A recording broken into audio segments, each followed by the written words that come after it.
Bienvenidos a Paisajes Orales, el podcast de Corriente, Encuentro Latinoamericano de Cine de No Ficción, un espacio en el que dialogamos con cineastas de distintas partes del Perú, con la finalidad de acercarnos a sus diversos horizontes cinematográficos. En esta cuarta temporada nos enfocamos en las cinematografías que se están desarrollando en la región Puno, y en este capítulo nos acompaña Jimena Málaga Sabogal, antropóloga visual, historiadora y documentalista. Tras más de una década en el mundo académico, giró hacia el cine documental y el sonido directo gracias a una beca de la Universidad de Nueva York y hoy compagina ambas actividades con la escritura y la investigación. Su documental Rimanahuasi circuló ampliamente en festivales internacionales y obtuvo el premio Open Doors Shorts en el Festival de Cine de Locarno, entre otros reconocimientos. Jimena colabora con RUECA, Asociación Cultural Puneña, dedicada a la formación audiovisual de mujeres y diversidades.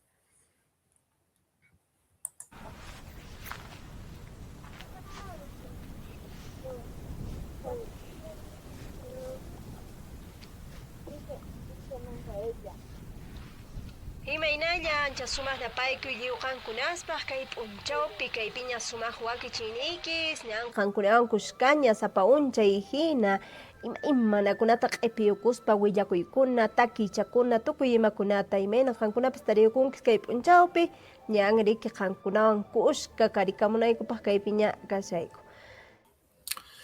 Hola, bienvenidos a un nuevo capítulo de Paisajes Orales.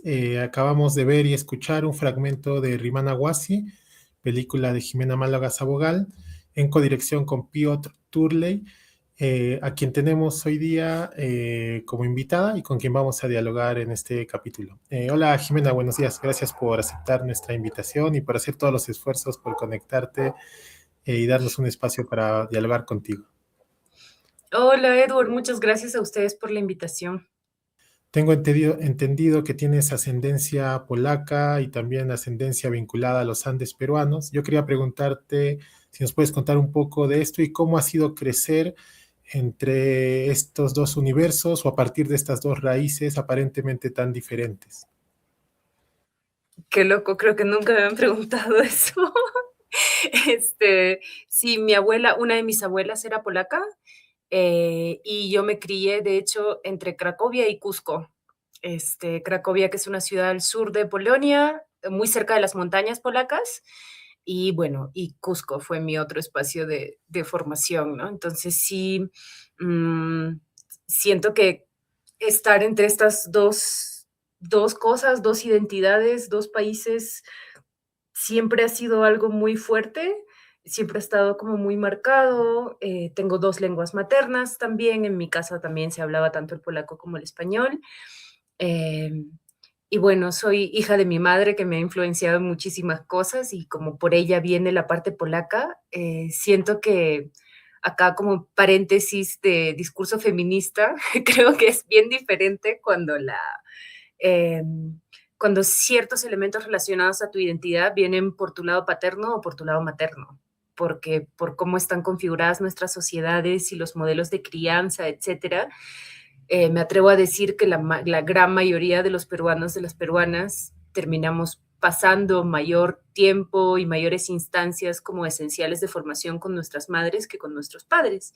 Y ese fue también mi caso, ¿no? Entonces el hecho de que mi mamá sea mitad polaca sí fue algo bien importante, ya me leía poesía en polaco, me cantaba en polaco, ¿no?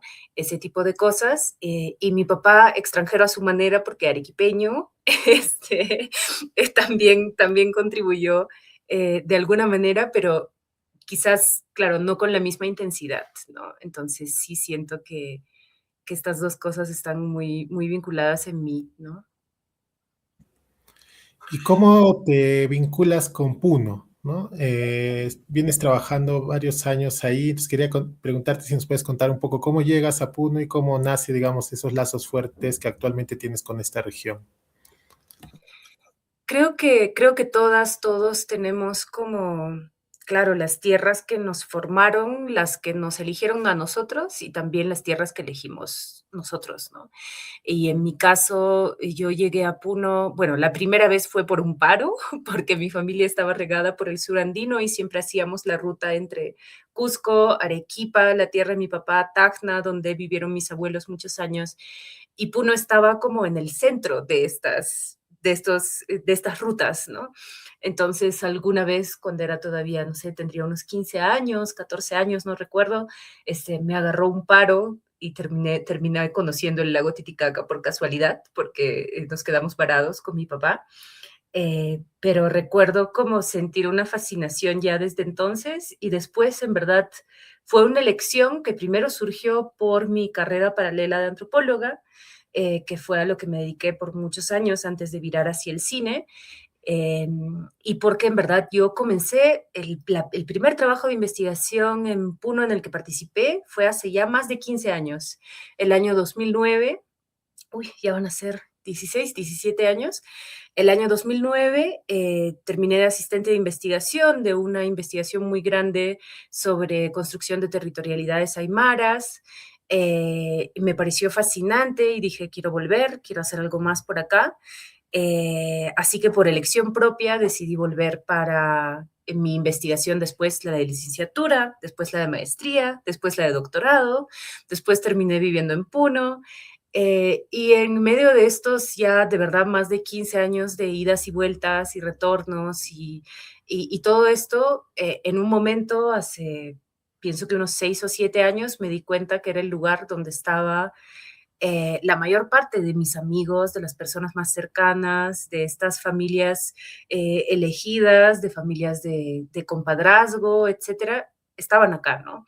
Entonces siento que hoy en día es la ciudad, la región con la que más vínculos tengo. Eh, Siempre ando un poco, me es difícil estar en un solo lugar, también por el trabajo, viajo mucho. Entonces ahora, por ejemplo, estoy un poco entre Cusco y Puno, pero me río que en verdad la formalidad de la cuando me preguntan dónde vivo, me es un poco difícil responder, porque a veces termino pasando, bueno, en Puno es donde paso la mayor parte de mi tiempo, definitivamente, pero también hay estos lugares a los que siempre vuelvo, ¿no? Y creo que también, esto es un poco así como relacionado a algo con lo que nos podemos quizás, identificar muchas personas en el sur andino, que siempre ha estado muy conectado, siempre ha estado muy conectado, o sea, sigo teniendo familia en Arequipa, familia en Tacna, familia también en Puno, en Cusco, de hecho, mucho menos, o sea, de todos los lugares en el que crecí es donde tengo menos familia ahorita, pero claro, están mis amistades del colegio, de la universidad, etcétera. Y siento que estos vínculos, bueno, ahora ya se ampliaron hacia, no sé, Puerto Maldonado, a donde migraron algunas de mis amigas cusqueñas, y creo que muchas personas en el sur tenemos así como una red personal de conexiones, de rutas que nos llevan por todo el macrosur, en verdad, ¿no? Claro, además tengo entendido que en tus estudios has estudiado primero en Cusco, luego en Lima, luego en Nueva York. Eres una trotamundos, digamos. Tus investigaciones también tienes investigaciones en Ayacucho. Entonces, eres alguien que se mueve bastante, digamos, ¿no? Por tu estilo de vida y por las profesiones que has elegido.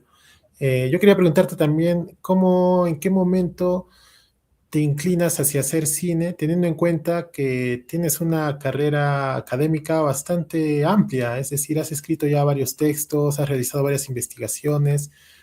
¿Cómo alguien que, digamos, está situado en la academia de una manera tan fuerte y notable como tú, a tu corta edad además, decide dedicarse al cine, que podríamos pensar que es un universo tal vez muy diferente a lo académico en ciertos sentidos, ¿no? Entonces, en qué momento decides hacer cine? Pucha, creo que personas que han estado mucho tiempo en la academia, se reirían junto conmigo y dirían que sí, también estar en la academia puede resultar un poco traumático después de un tiempo, así que no sé si me fui al cine o me escapé de la academia, o una configuración de las 2 cosas. Pero, en verdad, fue algo que comenzó de una manera bastante orgánica, sin ninguna decisión de por medio, y después de un tiempo me di cuenta que había como cambiado de rubro en algún momento, ¿no? Pero al inicio, en verdad, el primer cortometraje en el que participé, el primer documental en el que participé, fue por mi trabajo de antropóloga, porque habíamos trabajado con Makena Ulfe, que es una antropóloga también bastante conocida, una gran amiga, profesora en la Universidad Católica en Lima. Con Makena habíamos estado trabajando juntas en un proyecto en Huancazancos, en Ayacucho, sobre reparaciones. Habíamos estado trabajando en eso ya bastante tiempo y ganamos un fondo de investigación contundente y teníamos un fondito chiquito para hacer un video que habíamos pensado, en verdad, hay algo que en antropología llamamos devolución, creo que en sociología también lo llaman así, y es el proceso por el cual al culminar una investigación haces un acto de devolución a la ciudadanía, de alguna manera, a las personas que han participado en la investigación, etcétera, y que puede ser una presentación pública, una exposición de algún tipo, ¿no? Esto va a variar de acuerdo al tipo de investigación, al tema de investigación que has tenido. Y en nuestro caso, ya habíamos hecho algunas instancias de devolución y nos dimos cuenta, pues, que algo bastante evidente, que el lenguaje académico no estaba calando con nuestros interlocutores, nuestras interlocutoras, y que terminaba siendo un saludo a la bandera, una devolución así, ¿no? O sea, era como que hacer un check de que cumpliste, pero en verdad repartías, digamos, la tesis, el libro, el artículo que hayas escrito, no lo leía nadie, venían 5 personas, no sé, de la municipalidad o de la directiva del centro poblado de la comunidad a tomarse una foto y ahí quedaba la devolución, ¿no? Entonces, cuando ganamos este fondo de investigación, que fue el año 2013, dijimos, quizás acá una manera de hacerlo sería hacer algo que quede para la gente, que ellos aprecien un poco más, y decidimos hacer un corto documental sobre el Colegio Los Andes, que fue un lugar, fue una institución importantísima, sigue siendo una institución importantísima en Huancazancos, muy simbólica a muchos niveles cuando todavía no había muchos colegios secundarios, pero que lastimosamente fue cooptada por Sendero Luminoso como un lugar de formación. Era donde reclutaban a sus cuadros, y estamos hablando pues de niños y adolescentes, ¿no? Entonces es un lugar simbólicamente muy cargado, de mucha importancia para la comunidad y para la región. Entonces decidimos hacer un documental sobre esto, pero claro, nosotras no teníamos idea ni cómo hacerlo, ni qué hacer, y así es como se suma al proyecto Piotr Turley, con el cual después volveríamos a trabajar muchas veces, colaboramos mucho, y él, que sí viene de una formación de cine, estrictamente, se suma al equipo y hacemos este corto documental que no fue difundido fuera de Huancazancos, o sea, fue hecho para Huancazancos, para entregar a las personas en Huancazancos, y ese es el lugar para el que fue pensado, ¿no? Entonces, esa fue mi primer acercamiento, de estar, claro, en todo el proceso. Al final, compartimos, digamos, el crédito de codirectores, aunque en este caso, claro, yo seguía estando mucho más del lado de la investigación que del lado cinematográfico, ¿no? Pero sí nos sentamos, digamos, a editar juntos, a pensar en cómo configurar todo esto, etcétera. Y fue una experiencia súper interesante para mí, pero pensé que ahí quedó, que fue como una cosa aislada. Eh, pero pasaron un par de años, yo había ingresado en ese momento, el 2015, yo ingreso al doctorado en la Universidad de Nueva York. Y la Universidad de Nueva York se caracteriza, el programa de antropología, por tener una especialización en antropología visual y documental, ¿no? Que no era necesariamente lo que yo estaba buscando. Yo en verdad me fui persiguiendo a mi asesor, que era Thomas Abercrombie, una persona que todo, digamos, andinista, persona que estudia ciencias sociales en los Andes conoce. Su libro era mi Biblia y yo dije, yo voy a seguir a este profesor y me voy a ir a donde él esté. Entonces yo me fui buscándolo a él. Y él me dijo, bueno, hay este programa dentro del doctorado, si ya tienes la beca, si quieres, puedes hacer esta especialidad. ¿Te interesa o no? Dije, bueno, si lo ofrecen, si está pagado, ¿por qué no? ¿No? Ni siquiera era como necesariamente un interés propio, sino más como una oportunidad. Y siempre bromeábamos con mis compañeras de doctorado que también decidieron tomar esta ruta y hacer esta especialidad. Bromeábamos que, pues, si la antropología no nos funciona y la vida académica está muy dura, siempre podemos filmar bodas, vamos a tener otras oportunidades, ¿no? Nos reíamos de eso. Y así fue como terminamos, terminé haciendo esta especialidad, ¿no? Y dentro de esta especialidad tenías que hacer un cortometraje documental, para el cual yo volví a Huancazancos, y realmente llevas cursos de cine documental junto con los alumnos de Tisch, que es una escuela de cine pues bastante reconocida, ¿no? De la Universidad de Nueva York, y sí fue como abrirse totalmente a otro mundo, ¿no? Para mí. Eh, Todavía era como algo más dentro de la antropología, ¿no? Yo lo veía como algo dentro de lo que iba a ser mi carrera académica. Pero después, bueno, pasaron unos años, el doctorado fue sumamente traumático, no sé cómo lo terminé, pero lo terminé. Y en medio de todo eso, yo ya estaba viviendo en Puno, me vine por mi investigación de doctorado y ya me quedé.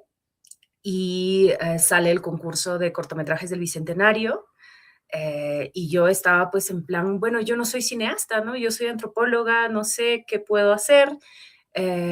Un amigo muy querido de Cusco me convenció para postular, y decidimos hacer un proyecto que tenga que ver con la radio en Puno, que era mi tema de investigación, además, y en lo que yo había trabajado mucho tiempo.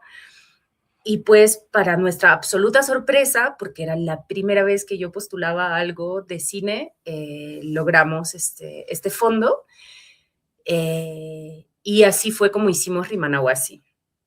Y siento que quizás si no hubiera sido por el, bueno, relativo éxito de Rimanawasi, también estamos hablando de un cortometraje documental, o sea, es un género que no es que pues atraiga multitudes, ¿no? O sea, cuando hablamos de éxito en estos campos, estamos hablando de que, no sé, logramos ir a festivales, lo vieron más personas que mi abuelita y mi mamá, no sé, ya sabemos que es un poco así, ¿no? El éxito es muy relativo en esto.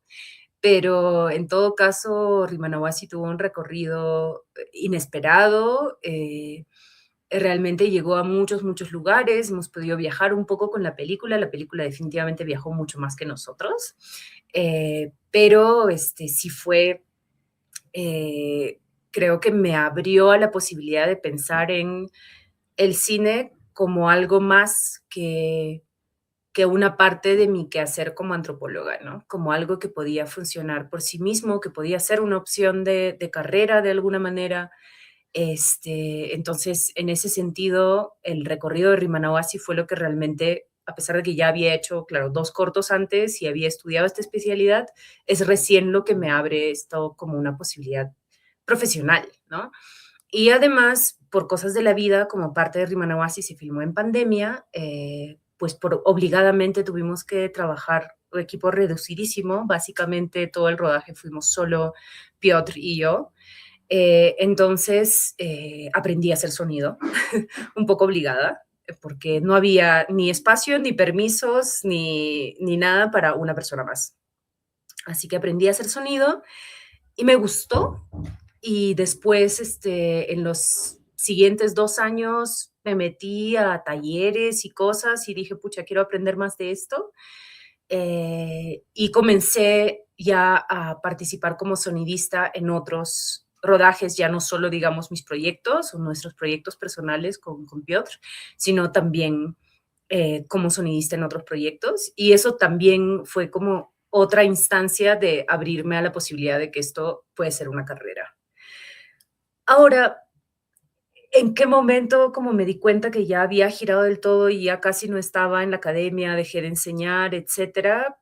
Pienso que hace apenas unos 2, 3 años, cuando me di cuenta que después de años de sufrimiento, porque los doctorados en Estados Unidos son interminables, interminables, de verdad es una cosa que vence todos los récords, y lograron meterme el empuje final y escribí la tesis después de yo ya había pensado abandonarlo en verdad muchas veces.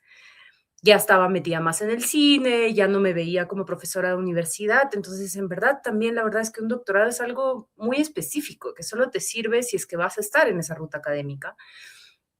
Pero bueno, con mucha presión de muchas partes, lo terminé y al terminarlo me di cuenta que ese momento que iba a ser así como de tanta satisfacción personal, etcétera, que sí lo fue en cierto sentido por, no sé, terminar algo, pero me di cuenta que en verdad para las cosas que quería hacer que me imaginaba, para los siguientes proyectos que había pensado, todos tenían que ver con cine. Todos tenían que ver con cine y aparte de, digamos, bromas de parte acá de mis amistades acá en Puno, que por, no sé, 2 semanas después de mi sustentación me mandaban mensajes como, doctora, me duele la rodilla, o doctora, ¿qué hago para el mal del corazón? En verdad el título de doctora ya no me sumaba nada. No me sumaba nada, no lo iba a usar, no lo estoy usando. Y ahí creo que fue ese momento como de realización, como de darme cuenta que realmente ya había girado al cine. Había girado al cine documental.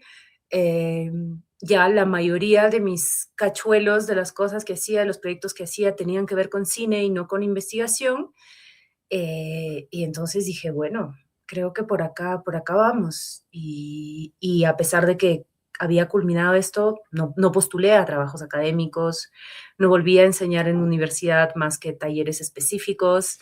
Eh, y dije, bueno, creo que voy a intentar mi suerte y, bueno, reinventarme en ese momento ya, que tendría 37, 38 años, y vamos a intentar a ver si se puede hacer algo con esto del cine. ¿Cómo va? Pucha, bueno, creo que todos sabemos que vivir del cine en el Perú está bien difícil, especialmente si no vives en Lima. Así que sigo de vez en cuando haciendo algún cachuelo de investigación como antropóloga, no lo he dejado del todo. Y creo que además, como para cerrar esta mi respuesta larguísima, perdón, creo que también, a pesar de que ahora ya giré hacia el cine documental en particular, mi formación como antropóloga siempre va a ser clave en todas las cosas que hago, en las formas en las que percibo, en las que me acerco a mis proyectos, en las que concibo mis proyectos, en las que me acerco a las personas. Entonces, a pesar de que al final me alejé de la academia, sí estoy muy agradecida con la antropología como especialidad, como forma de ver el mundo, como una manera de, digamos, cuestionarte lo que ves. Creo que en verdad las carreras de ciencias sociales y humanidades te abren a muchas cosas y te enseñan a pensar de una manera que yo creo que suma mucho para el cine, por ejemplo, ¿no? Entonces, más allá, digamos, de que hayas tenido algo que en el Perú es un lujo, ¿no? De tener el lujo de haber estudiado cine en sí, que creo que son poquísimas las personas que lo tienen en nuestro país. Creo que la naturaleza de nuestro medio, que hace que muchas personas vengamos de otras carreras, es una suma y no una resta, ¿no? O sea, sí, que haya una escuela de cine, definitivamente, que sea estatal, que esté fuera de Lima, excelente. Por favor, vayamos con ese proyecto, sería espectacular. Pero más allá de eso, el hecho de que vengamos de otras formaciones sí hace que tengamos miradas diferentes, que sumemos diferentes cosas, y yo creo que es algo que hace que el cine peruano también tenga una diversidad de miradas que me parece interesante. Sí, concuerdo. Creo que la ausencia de una escuela pública de cine en el Perú, de algún modo abre esa otra posibilidad de que nos acerquemos al cine desde caminos heterogéneos, ¿no? Además que la antropología y el cine tienen una relación de muchos años, ¿no? Históricamente, ¿no? Son cruces ahí muy tensos y complejos, pero se han acompañado desde hace décadas, ¿no? Eh, para mapear un poco las películas de las que nos has hablado, solamente quisiera cerciorarme de que el primer corto del que mencionabas era La Escuela, Los Andes y Sendero Luminoso, ¿no? Del Sí, 2013. El segundo sí. cortometraje sería Entre Nos de 2018 y Rimana Huasi ya es tu película de 2022, ¿no? Como para pensar un poco cómo ha sido tu cronología. Eh, a mí algo que me interesa también mucho de tu trabajo, que alguna vez lo conversamos, es la investigación que estás haciendo en Puno, que vienes haciendo desde hace varios años acerca de la radio. Quería preguntarte si nos puedes comentar un poco de ello, porque en el espectro audiovisual, pues creo que en el Perú y en el sur andino, la radio ha sido muy importante, ¿no? En un momento en el que todavía los medios audiovisuales no eran tan democráticos como ahora, o tan accesibles como lo son ahora, y el medio que sí fue más democrático y más popular antes que el cine fue la radio. Entonces quería preguntarte si nos puedes contar un poco sobre esta investigación y sobre la radio en la que estás sumergida desde hace varios años allá en Puno. Sí, sí recuerdo nuestra conversación hace unos años porque, bueno, yo sí, siempre ando intentando proselitizar para más investigación sobre radio. Siento que quizás de alguna manera con esto de que estamos todos metidos en medios todo el tiempo, ¿no? Estamos en redes sociales, que es un medio, estamos claro, viendo, no sé, tele, streaming, lo que fuera, y siento que con esta, digamos, aparición o predominancia de medios más quizás, no sé, espectaculares, la radio quedó un poco olvidada en el imaginario general, aunque sigue estando muy, muy viva en muchas regiones y sigue siendo, de hecho, el medio más sintonizado, más escuchado, con el que más se interactúa en el mundo, en el mundo. O sea, no hay otro que le gane. No hay otro que le gane. La prensa escrita mucho menos, el internet tiene problemas de acceso, etcétera. La radio, en verdad, es el medio que en este momento sigue siendo el más universal, ¿no? Yo he trabajado sobre radio en quechua por muchos años, y de hecho ya como 10 años, pienso, y en medio de esta investigación, que estuvo de manera muy, muy cercana vinculada a la radio Onda Azul, que es la radio con mayor trayectoria en el altiplano peruano, una de las radios más antiguas del Perú y del sur del Perú, es una radio que transmite en 3 idiomas, en quechua, en aymara y en castellano, y la historia de esta radio, así como de otras radioestaciones, en verdad nos muestra que la radio en lenguas originarias en el Perú tiene una historia tan larga como la historia de la radio, punto. O sea, desde que hubo radio en el Perú, hubo radio en lenguas originarias. Hay muchas estaciones que desaparecieron, que ya no existen, hay programas que, digamos, surgieron y después ya no están, etcétera, pero tenemos huellas confirmadas de archivo de que hubo radio en lenguas originarias desde el primer momento. Y creo que eso también es interesante como tomarlo en cuenta, porque una cosa que nos pasó, por ejemplo, con Rimanahuasi, que pues al centro de esta historia está Nelly Huayta, Chasca, que es una amiga además muy querida, una persona muy, muy conocida en Puno por su voz, porque ella de hecho ha sido la voz del programa en quechua de Radio Onda Azul por mucho tiempo. Ahora está más en redes, está en cine, está haciendo mil otras cosas, ¿no? Es una artista multidimensional, pero en Rimana Huasi nos centrábamos un poco en la figura de ella como locutora radial en quechua y en la, digamos, lo difícil a veces que es configurar la vida familiar con las exigencias del trabajo, ¿no? Entonces había como dos aspectos, ¿no? Uno más relacionado al tema de la radio en sí y el otro más personal, ¿no? Más personal, más familiar.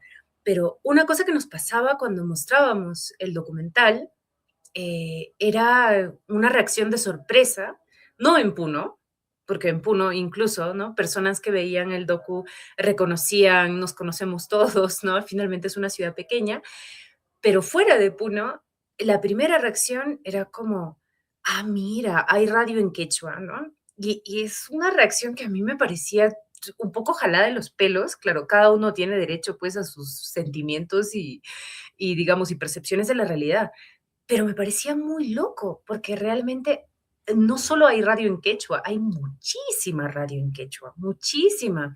O sea, acá Radio Onda Azul es un ejemplo en particular. En Cusco está Radio Inti Raymi, Radio Salcantay. Hay muchísimas radios muy, muy conocidas que tienen 60, 70 años de trayectoria en el Perú, que vienen transmitiendo ininterrumpidamente. Hay además muchísimos políticos, por ejemplo, ¿no? Si pensamos en cómo circulan los poderes y estas cosas, hay muchísimos políticos que surgen del mundo de la radio y que así es como, digamos, jalan, no sé, público, ¿no? Tienen seguidores por la radio y después terminan en la política. Eso pasa a un nivel regional, ha pasado en Cusco con el Hualaicho, por ejemplo, que era conocidísimo por su trabajo en la radio. Acá en Puno, expresidente regional Rodríguez venía de Radio Pachamama, la otra radio más escuchada de la región, ¿no? Eh, y en verdad, igual, también hay personajes impresentables, como, no sé, Philip Butters, o sea, hay, digamos, personajes de todo, que cojean de cada pie, de toda tendencia política, etcétera, que vienen de la radio en el Perú, no solo en regiones, ¿no? En Lima también. Entonces, no debería sorprendernos que la radio sigue siendo un medio fuertísimo, Y no debería sorprendernos que, siendo el quechua la lengua originaria más hablada del Perú, haya muchísima radio en quechua, ¿no? Así como también hay radio en Aymara, hay radio en Asháninca, hay radio en Shipibo, etcétera, etcétera, ¿no? Casi todas de las 49 lenguas reconocidas oficialmente por el Estado peruano tienen alguna forma de transmisión a través de la radio, ¿no? Ya sea con programación completa o quizás un programa de vez en cuando, pero algo hay. Y creo que eso es súper interesante también, ¿no? Así que, nada, yo creo que esto se relaciona también de alguna manera con lo que conversábamos hace un ratito, ¿no? Cómo finalmente este, los cineastas, las cineastas, las personas que andamos metidas en esto, trasladamos, digamos, nuestros intereses, las otras cosas que hacemos en la vida a nuestros proyectos cinematográficos. Y en mi caso en particular vengo fascinada por la radio hace muchos años, por la radio en quechua en particular, por la radio en puno en particular, pero también por como este mundo mediático tan rico, ¿no? Tan amplio, tan interconectado también, ¿no? Entonces, ahora, por ejemplo, ¿no? En el proyecto que estamos trabajando ahora, estamos trabajando en un largometraje, también con Nelly Guaita, Chasca, esta amiga de Rimanahuasi, gran personaje de la radio y de la escena mediática, no solo puneña en este momento ya, creo que ella está como ascendiendo a otros niveles también de fama y reconocimiento.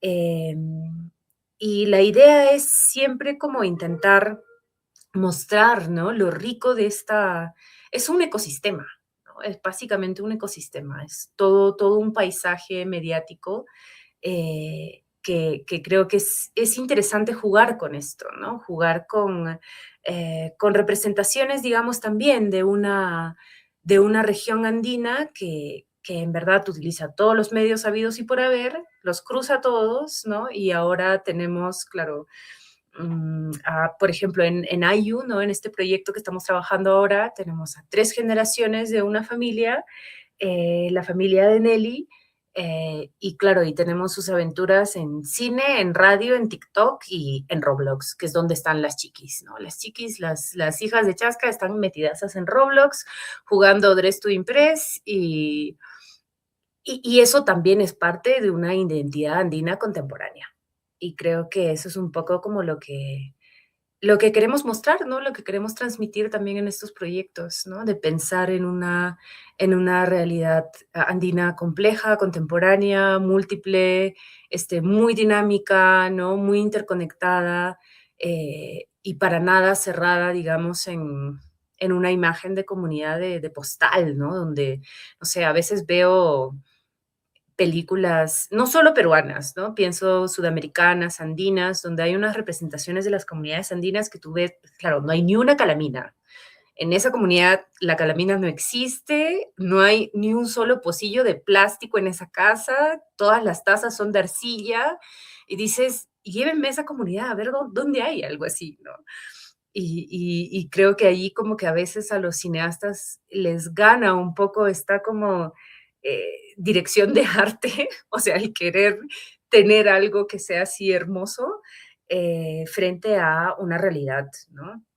Y claro, no todos tienen que hacer documental, no todo es documental, y el documental tampoco es documental del todo, ¿no? Eso ya son otros temas, pero más allá de eso, sí me parece gracioso cómo en ciertas representaciones cinematográficas perpetuamos pues una imagen de postal, ¿no? Que no corresponde a la realidad y que a veces puede ser también dañina, pienso yo.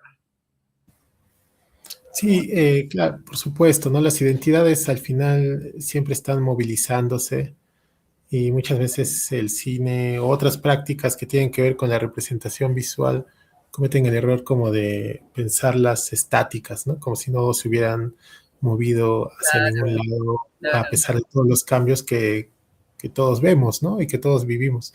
Eh, Me parece muy interesante varias cosas de las que mencionas y en relación también a tu nuevo proyecto, porque creo que también la radio, al ser un medio que el pueblo, por así decirlo, ha manejado desde hace muchos años ya, viene a ser una suerte de ancestro de lo que podríamos hacer ahora con el cine comunitario, con el cine en lenguas originarias. Es decir, hay mucho que podemos aprender de lo que se ha hecho con la radio en los últimos 100 años, ¿no? Como mencionas, en lenguas originarias en otras varias prácticas, ¿no? Creo que en el cine tal vez está pasando eso recién en este siglo, ¿no? De que se empieza a abrir como a otros horizontes culturales, en el que empezamos a ver colegas y compañeros que empiezan a narrar a través del cine una vida diferente a la que se ha contado desde las urbes. Y siento que podemos volver la mirada hacia la radio para aprender cosas que ya quienes estuvieron antes que nosotros con este medio aprendieron, probaron y se equivocaron, tal vez seguramente también, para no cometer los mismos errores o creer que estamos empezando de cero, ¿no? Jimena, aprovechando que tocaste también el tema político, pues Puno es un lugar de resistencia históricamente en el Perú, ¿no? En los últimos años, en el complejo y difícil contexto político en el que se encuentra el Perú, Puno ha sido una de las ciudades que más ha resistido a este pacto mafioso, ¿no? A esta dictadura congresal que estamos atravesando. Yo quería consultarte, tú estando allá o como habitando esta región, ¿cómo percibes esto y si es que hay alguna vinculación, digamos, de parte del ecosistema cinematográfico con esta lucha? Sí, definitivamente la hay. Yo creo que, no sé, no conozco cineasta de derecha en Puno, pero también quizás es que vivo muy feliz en mi burbuja y no conozco gente de derecha en general. Pero, pero sí siento que hubo, por ejemplo, ¿no? Durante las protestas en diciembre del 2022 y después en enero, febrero, marzo del 2023, este, hubo varios intentos también de documentar lo que estaba pasando.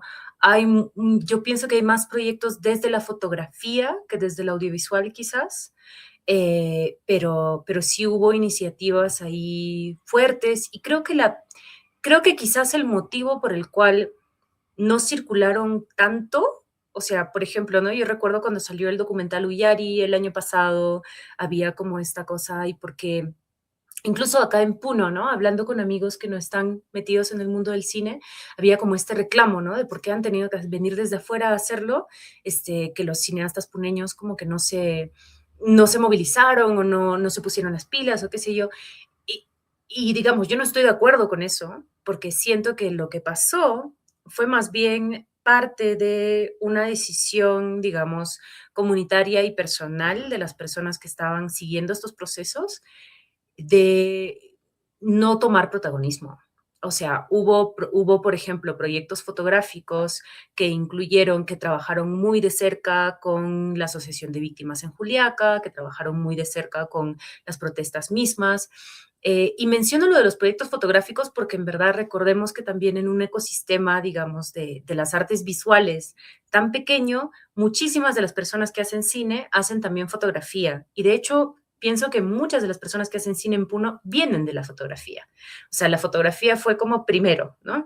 Y muchos compaginan ambas actividades, ¿no? Entonces, en el momento de las protestas, hay personas, no sé, fotógrafos acá de Puno, de Juliaca, que se sumaron, digamos, a registrar lo que estaba pasando y a difundir esas imágenes sin ponerlas necesariamente en el marco de lo que después sería una exposición, de lo que después sería, digamos, un formato más presentable para ser reconocido como autor, ¿no? O sea, ha sido más como un registrar en el momento porque había la necesidad, difundirlo donde sea necesario y muchas veces incluso la autoría en esos casos se pierde un poco en el camino, ¿no? O sea, si pensamos, por ejemplo, en las imágenes más fuertes que hemos visto de esas protestas, hay una imagen que a mí me encanta, me parte el corazón, es una imagen de Carlos Apucusi, de Carlos Álvarez Apucusi, de acá de Puno, que es un camión lleno de gente en un camino vacío, al fondo está el lago y ellos están con la bandera del Perú y están camino a Lima, ¿no? Entonces, por ejemplo, esa imagen terminó circulando muchísimo en redes sociales, pero después de 2 reposteos ya nadie sabía quién era el autor. Y creo que a Carlos no le preocupaba, porque la finalidad no era esa, ¿no? La finalidad no era la de un reconocimiento personal. Entonces, siento que en ese sentido hubo mucha participación de la comunidad visual y audiovisual puneña, de la región, en Juliaca especialmente, y que quizás los nombres se perdieron un poco en el camino, ¿no? Pero sí hubo también mucho acompañamiento de los procesos, ¿no? A lo largo de estos 3 años. Y también es algo que digamos que caracteriza, pienso, la comunidad puneña, y digo acá visual y audiovisual a propósito, porque justamente siento que este cruce entre la fotografía y el audiovisual, también proyectos como más personales, quizás de reacción, digamos, de indignación ante lo que estaba pasando. Hay un corto, es un microcorto, casi creo que dura 3 o 4 minutos de Maga Torres, que me parece súper interesante, que se llama Uno más uno, que es un corto que es en parte animado y en parte juega con las imágenes de las protestas, pero en verdad es un corto que es un grito.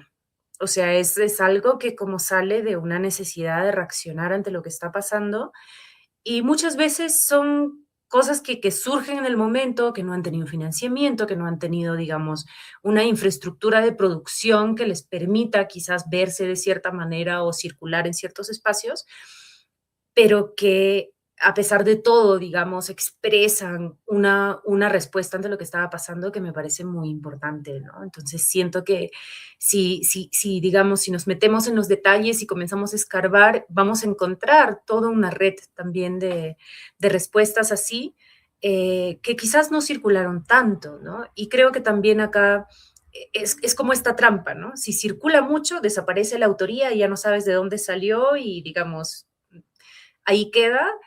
Y si circula poco, pues se queda en un círculo chiquitito y igual nadie se entera, ¿no? Entonces siento que es una trampa también en la que estamos un poco desde las regiones, ¿no? Que es algo que pasa, yo diría, no solo con el cine o con la fotografía o qué sé yo, sino también con la literatura, con la poesía, ¿no?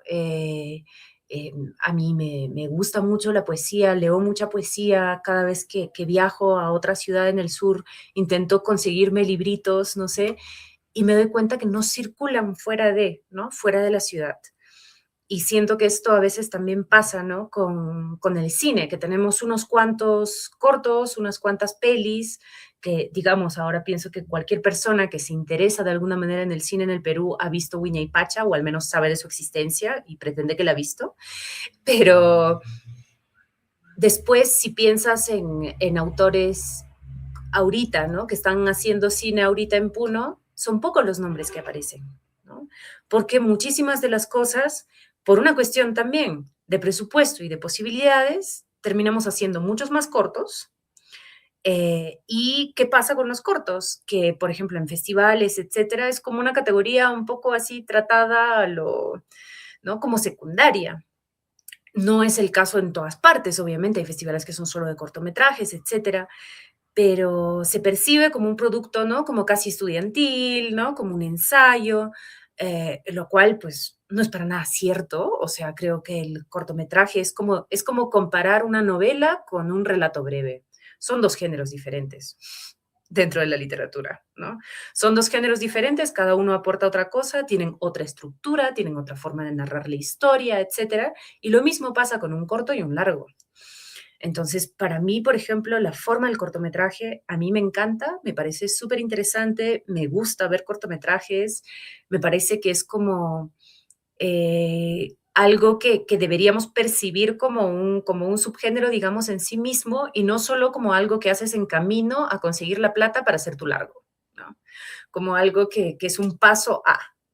Pero siento que, claro, como muchas veces, por temas de dinero, presupuesto, ambiciones, etcétera, posibilidades, tenemos un montón de cortos que se hacen y que después no circulan.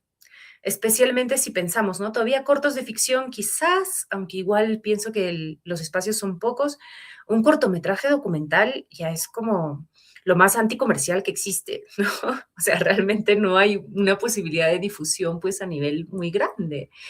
Entonces, en ese sentido, como que estamos un poco atrapados en esto, ¿no? Es difícil a menos que te des literalmente la chamba de, por ejemplo, irte a Arequipa a la muestra de cortos, irte a Trujillo a la muestra de cortos, irte, no sé, a Tacna, etcétera. Lo más probable es que no te enteres de los cortos regionales que están surgiendo en cada lugar, más allá de 2 o 3 al año que circulan por todos los festivales y que logran, digamos, pasar por una especie de umbral no escrito que asignan los críticos, ¿no? Y muchas veces desde Lima. Entonces, eso es, no sé, yo recuerdo mucho el post que hiciste que me hizo pensar, ¿no? Sobre por qué miramos tanto al Festival de Cine de Lima. O sea, recuerdo que generaste como una especie de debate sobre esto el año pasado y yo creo que es un debate muy necesario, ¿no? Porque lo mismo siento que pasa, ¿no? O sea, hay muchísimo cine que se hace en regiones, no es poco, pero claro, mucho de este cine es de bajo presupuesto y mucho de este cine tiene la forma de cortometrajes. Y entonces, si trasladamos, si digamos, contraponemos eso con el hecho de que los cortometrajes en sí ocupan lugares muy chiquitos en los festivales, son considerados una categoría secundaria, etcétera, entonces te estás privando de más de la mitad de lo que se hace en el cine regional, ¿no? Por despreciar, digamos, el formato del cortometraje. Y también porque, por ejemplo, el espacio que da de alguna manera, no sé, el sello de legitimidad a un producto audiovisual en el Perú es el Festival de Cine de Lima. Y en el Festival de Cine de Lima, por ejemplo, este año creo que no hay cortos, ¿no? Hay años que no hay cortos, hay años que sí, pero claro, seleccionan pues, creo que son 12 o 15 cortos, exagerando, mientras que largos tienes un montón, ¿no? Entonces, y de esos 15 cortos, si uno revisa, porque recuerdo que el año pasado hicimos ese ejercicio, justo estábamos con Nelly Guaita en el festival, y la mitad son de Lima, más de la mitad son de Lima, y entonces resulta que, o sea, la representatividad, digamos, que queda para los cortos de regiones es tan chiquita, y después esos cortos que terminan en el festival, seleccionados en el Festival de Cine Lima y que vienen de regiones, esos son los que terminan viajando por todos los festivales regionales, ¿no? Y de hecho ha sido nuestro caso también. O sea, Rimana Huasi estuvo seleccionado en el Festival de Cine de Lima y después incluso ya nos pasaban la voz, ¿no? Y terminó estando en casi todos los festivales regionales en ese momento. Entonces, en los festivales regionales terminas teniendo los 4 o 5 cortos que tienen el sello de aprobación del Festival de Cine de Lima, más unos 5 o 6 que son de la región en sí misma y que no se van a ver fuera de ese festival, y así como que se reproduce este círculo de finalmente poquísima circulación, ¿no? Así que nada, me Es, emocioné, que me indigno. no, de acuerdo con lo que dices, además, teniendo en cuenta que en este momento hay más de 50 festivales o eventos similares en el Perú, ¿no? Es curioso que aún así, quizás en el momento histórico en el que más festivales hay, más plataformas hay para exhibir, no se sienta lo mismo en cuanto a la variedad, digamos, de qué obras que se exhiben y que se muestran, ¿no? Yo creo que tiene que ver mucho con el centralismo, del cual aún no nos libramos, y también con esta idea de hegemónica de que el cine es el largometraje de ficción, ¿no? Y que todo lo que está fuera de ese canon, digamos, es como cine menor o no es cine, ¿no? Y es algo que está muy incrustado a nivel popular incluso, ¿no? O sea, cuando uno hace talleres a veces o cuando va a mostrar cortos, no se refieren a los cortos como películas muchas veces las personas, sino Ah, como sí. cortos, como si fueran otra cosa, ¿no? Simplemente son películas más cortas. Pero a la vez siento que precisamente ciudades como Puno, como Arequipa, como Cusco, entre otras en el norte también, tienen una historia de disputa cultural muy fuerte con el centro, ¿no? En el sur andino, Puno siempre ha sido un lugar en el que se ha disputado, por ejemplo, desde la literatura, eh, como lo que se proponía desde el centro, desde el sur se proponían otras cosas, ¿no? Y muchas veces entraban en conflicto. A mí me incita mucho ese espíritu, digamos, del sur andino, en el que tenemos como esa beligerancia en la sangre y de no conformarnos casi nunca o nunca con lo que el centro quiere dictar, ¿no? Al resto del país. En centro me refiero a la capital, ¿no? A Lima.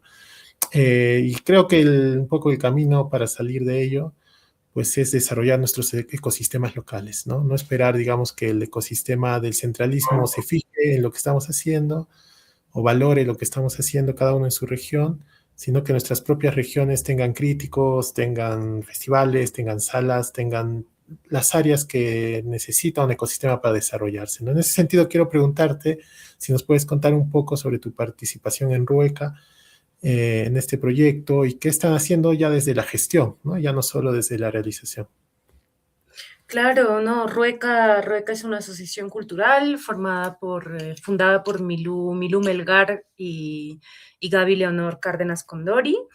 Y somos varias personas en verdad que estamos ahí como de manera más tangencial, que apoyamos en proyectos y que estamos siempre intentando hacer algunas cosas. La idea de Rueca es, en verdad es más que nada un proyecto educativo, o sea, pensando en acercar, digamos, formar mujeres y diversidades en audiovisual y en las artes. Entonces, por ejemplo, este año se va a hacer la segunda edición de Hilando Miradas, que ha sido una residencia en la Isla Mantaní. La primera edición fue el año 2023. Sí, 2023. Y tuvimos muchas ganas de hacer otra, pero sin presupuesto está bien difícil. Este año, por suerte, se logró el presupuesto de DAFO, eh, porque es una iniciativa bastante ambiciosa. La primera edición nos encantó. Es una residencia de una semana en la Isla Mantaní, donde tanto las residentes como las docentes, todas son mujeres. Y la idea es desarrollar una idea de cortometraje, y también hay muchas, o sea, hay formación, digamos, técnica, práctica, ¿no? De estar con la cámara, de estar con el sonido, pero también de pensar en cómo desarrollar una idea, de alucinar un poco más allá de lo que estaba en tu cabeza, y todas las noches se ve películas juntas para ver también para dónde va. Así que la primera edición fue un éxito. De hecho, la convocatoria nos superó de lejos. Nunca habíamos pensado que iba a haber, postularon como 120 personas y solo teníamos 8 puestos, de los cuales 2 estaban reservados para Puno. Entonces fue bien difícil seleccionar. Y en esta edición nueva nos interesa ser más ambiciosos todavía. Vamos a tener una invitada internacional, vamos a concretar un poco más en base, digamos, a ese primer ensayo, ¿no? Cosas que han funcionado, cosas que no. Tenemos muchas ganas de que esto salga otra vez bien. Y, por ejemplo, el año pasado, no, ya fue el anteaño, también las chicas, esto fue un proyecto justamente de Gaby y de Milú, hicieron una especie de residencia de escritura en el Centro Penitenciario de Mujeres de Lampa, acá en el norte de Puno, y el resultado fue la publicación del libro Mi palabra en libertad, que es un poemario escrito por las mismas detenidas, ¿no? Entonces, también la idea es ir más allá, digamos, de lo visual y audiovisual. Estamos pensando en algunos otros proyectos, de ampliarlo, digamos, hacia otras artes también, etcétera. Y creo que se vienen cositas, como dicen. Ahí creo que las más indicadas definitivamente para hablar de esto son Milú y Gaby. Y también pensamos siempre en estas conexiones, en estas redes que podemos plantear en el sur, ¿no? Entonces, si bien las tres nuestro punto de partida es Puno, Milú reside más en Arequipa, ¿no? Gaby está en Puno ciudad, yo estoy entre Cusco y Puno. Entonces también la idea era como pensar en iniciativas que, por ejemplo, ¿no?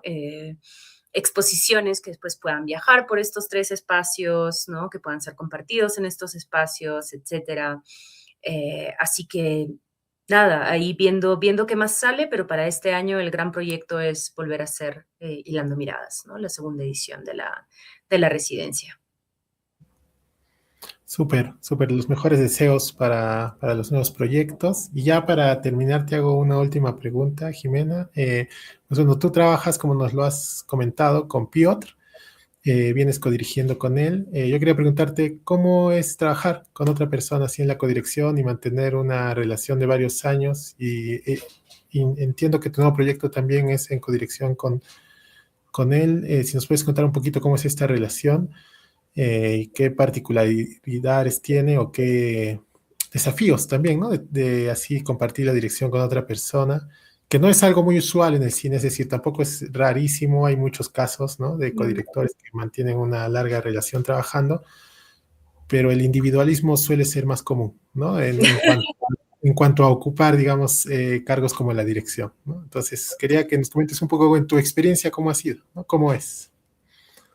Sí, creo que ayuda, este, creo que ayuda que también cada uno tenga proyectos por separado. O sea, hemos hecho muchas cosas juntos, pero también, claro, yo igual, ¿no? Sigo teniendo ahí un poco mi vida paralela en antropología, de la cual no logro o quizás no quiero separarme del todo.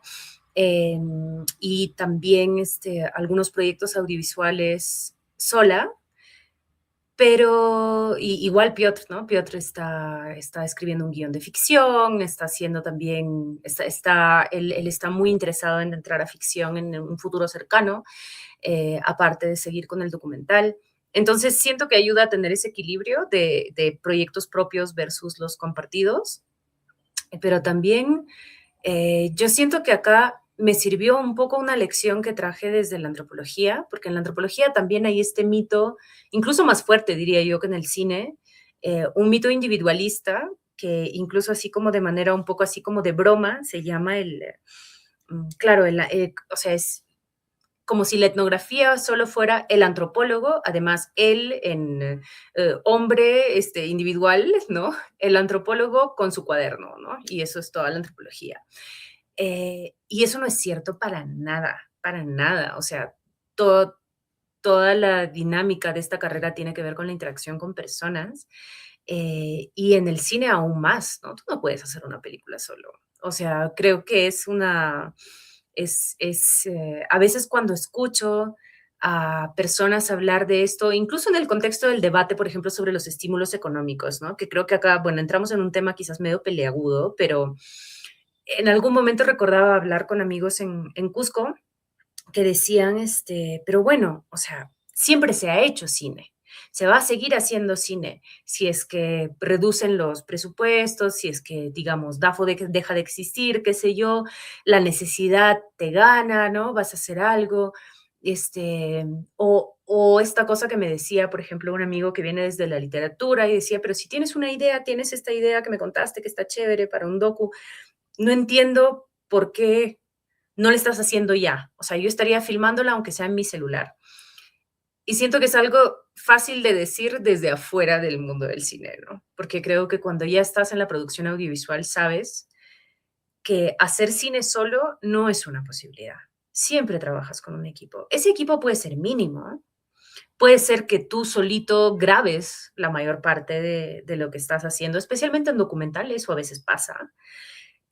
Pero al final vas a necesitar post, vas a necesitar gente que te ordene las cosas, vas a necesitar, o sea, yo creo que el cine no es un emprendimiento personal, o sea, no lo es, ¿no? Puede ser como de donde surjan las ideas o donde se aterricen o qué sé yo, pero finalmente yo personalmente considero que el cine por naturaleza es comunitario, por naturaleza. O sea, otra cosa es, digamos, cuáles son las relaciones con esa comunidad que construyes, si son más verticales, si son más horizontales, ¿no? Siento que a veces dependiendo del país y de la escuela pueden ser más verticales, por ejemplo, Piotrek me contaba, ¿no? De cómo es en la escuela polaca, un poco donde el director es rey, ¿no? Y es el dios del rodaje y qué sé yo, pero eso también está cambiando, ¿no? Siento que también es quizás un signo de los tiempos, que somos mucho más conscientes de la necesidad de reconocer el trabajo de las demás personas y de no invisibilizar el aporte de otras personas a lo que uno hace, ¿no? Entonces, yo vengo de muchas experiencias colaborativas también en la antropología, ¿no? Yo he trabajado muchísimo, la había mencionado hace un rato, con Maquena Ulfe, con Vera Ríos, con Maquena hemos publicado un montón de artículos juntas, hemos publicado un libro juntas, que es algo que es raro en antropología, porque o publicas solo o publicas un capítulo dentro de digamos, un libro donde hay un montón de autores. Pero escribir a cuatro manos en verdad es raro. Y es raro porque seguimos con este mito de autoría individual cuando en verdad hemos estado ahí juntas, ¿no? Hemos estado ahí juntas, hemos rebotado ideas y es lo mismo que pasa con Piotr, ¿no? Que también obviamente a veces discutimos y no siempre estamos de acuerdo y creo que el venir de diferentes perspectivas y de diferentes formaciones nos enriquece en ese sentido. Eh, y intentamos, digamos, no discutir durante el rodaje, sino ya después, pero sí siento eh, que tiene que ver también con el reconocimiento de los diferentes tipos de trabajo que se hace, especialmente en el tipo de documental que hacemos nosotros, porque creo que esto depende mucho también del género que practicas, ¿no? Y siento que en el documental de acompañamiento, en un documental más observacional, bueno, ahora ya esta palabra no se usa tanto porque viene con una carga colonial terrible, pero en un documental que no parte, digamos, de entrevistas y de interacciones directas con los entrevistados, este, muchas veces, digamos, la persona que tiene la cámara, la persona que después edita también tiene muchísimo digamos, input autoral, ¿no? Entonces hay una serie de procesos de autoría allí que ocurren y que no siempre son reconocidos, ¿no?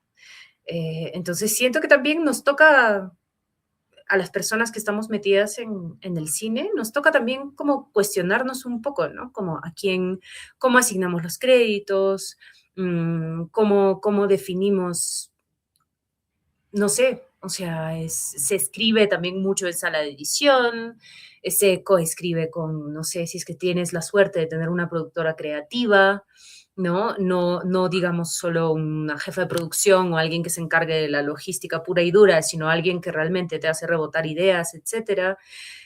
Es un quehacer muy, muy colectivo el hacer cine, ¿no? Y creo que ahí la pregunta que queda hacerse es cómo hasta qué punto reconocemos, hasta qué punto esos inputs, esos aportes, son solo, entre comillas, aportes externos o hasta qué punto ya son tan esenciales para la película que se convierten como en parte de la autoría, ¿no? Creo que así como en cine comunitario, ¿no? Se suele poner como a todo un colectivo como autor, ¿no? No sé, creo que por algún lado eso va, ¿no? Solo que, claro, otra vez, ¿no? Quizás ya para no irme mucho por las ramas, pero eh, hay ahí unas líneas que son bien delgadas, ¿no? Que son bien delgadas entre una autoría colectiva, pero también entre reconocer que, claro, hay personas que se la bancan más o hay personas que tienen una visión creativa más clara, y también, bueno, reglas aprendidas de muchos años de enseñanza, en mi caso, de ser profesora, es que también es cierto, ¿no? Que en un grupo, si es que hay más de 3 personas, la cuarta ya solo agarra el crédito y no hace tanto, ¿no? Entonces, también pienso que tampoco es como exagerar y decir, ya, esto es una creación colectiva de, no sé, 20 personas, no es realista. O sea, no han trabajado igual esas 20 personas, ¿no? Tampoco se trata de ir al otro extremo, pero sí pensar un poco en cuestionar, ¿no? Esta idea de autoría individual. Sí, creo que es importante reconocer que las formas de hacer cine que tenemos, por diversos motivos, no se ajustan, digamos, al estándar industrial, que es de donde vienen todas estas prácticas, por ejemplo, incluso de poner los créditos de cierta manera, ¿no? O sea, con ciertos cargos claros y definidos, en un contexto como el latinoamericano, en el que no solamente eres director, sino eres también montajista, coges las luces, digo, en la Y el precariedad chofer. en la que vivimos, uno hace de todo, ¿no?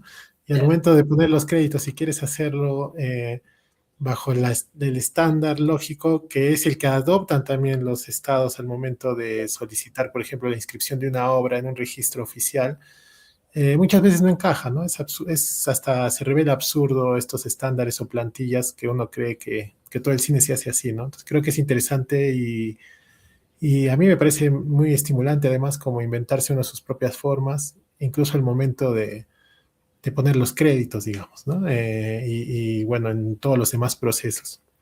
Bueno, Jimena, muchas gracias por esta conversación. Creo que ha sido una muy buena conversación. Gracias por compartirnos todo lo que nos has contado. No sé si deseas dar una despedida final de tu parte o mencionar algo que tal vez no hemos tocado y que te gustaría tratar.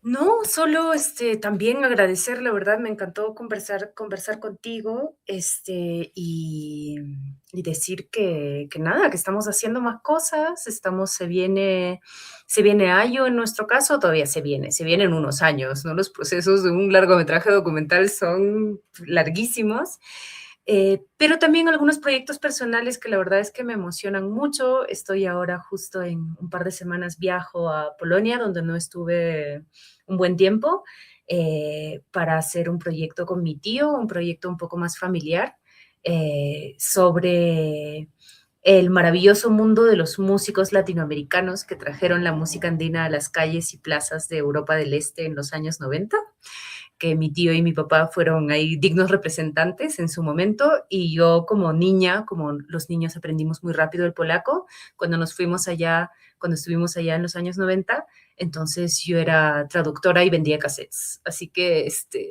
ahora estamos retomando esta historia. Acompañaré a mi tío que ya estaba un poco mayor y se está yendo con su último tour con otro músico peruano por la costa polaca, y la idea del docu es seguir este último tour e intercalarlo con un trabajo de archivo que ojalá consiga financiamiento para esto algún día, porque me encanta la idea de que los músicos que estaban ahí justamente pululando en los 90s, de diferentes países andinos, tenían cámaras por primera vez y estaban fascinados con Polonia y estaban fascinados con la posibilidad de registrarlo todo.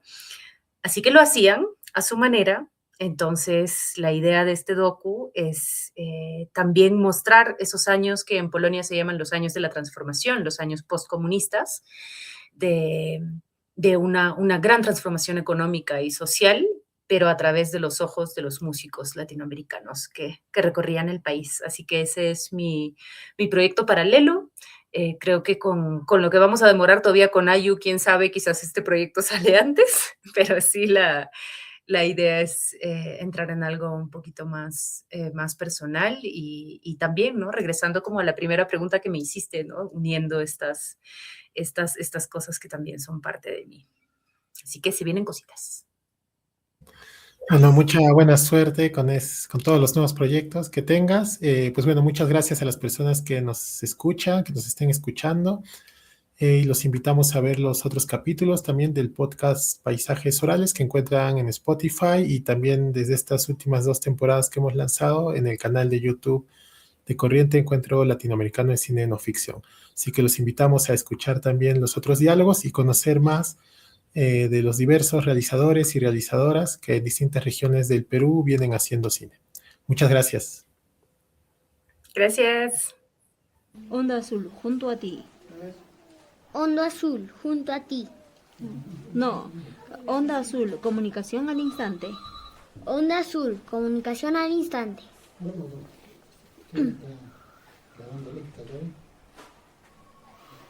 A mí, mira, ve.